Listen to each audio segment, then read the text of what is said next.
रोज बैठका घेते, गेले 30-32 दिवस झाले आणि रोज मी लोकांच्या भेटीगाठी घेते.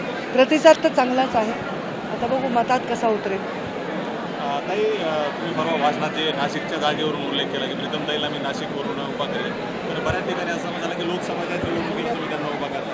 नेमकं काय त्या बोलण्यामागचं? आता हे बघा, हे समज होणाऱ्या लोकांच्या नासमजपणाचं हे लक्षण आहे. असं काही नाही आहे. एखादी सभा आहे, मी दिवसातले 8-9 तास बोलते. 30 दिवस झाले मी बोलायला. म्हणजे काय, तुम्हीच गणित करा किती तास बोलायला. एखादा विषय सहज बोलून लाईटली बोलला मी की प्रीतमताईंची उमेदवारी 10 वर्ष खासदार आहेत, त्यांची म्हणजे त्यांना न देता मला दिली, तर त्यांचं सासर तिकडे आहे, नाशिकला पाठवून देऊ त्यांना.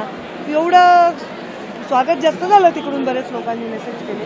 पण मी काही उमेदवारी, कोणत्या लोकसभा उमेदवारी, विधानसभा काहीच म्हणलेलं नाही. तर एवढं बोलण्याचा म्हणजे तो विषय परत मीडियानेच तसं दाखवला. पण ठीक आहे, मला त्याचं काही उत्तर द्यावं असं वाटत नाही. 7 तारखेला नरेंद्र मोदी साहेबांची सभा आहे, काय नेमकं सभा आहे? काही आत्ता माझ्याकडे त्याचं काही डिटेल्स नाही, ठिकाण वगैरे काहीच नाही. ताई, प्रचार आता अंतिम टप्प्यात पोहोचेल. कुठल्या मोठ्या नेत्यांची सभा बीडमध्ये होणं अपेक्षित आहे किंवा काय असं काही नियोजन केलं आहे? पंकजा मुंडे.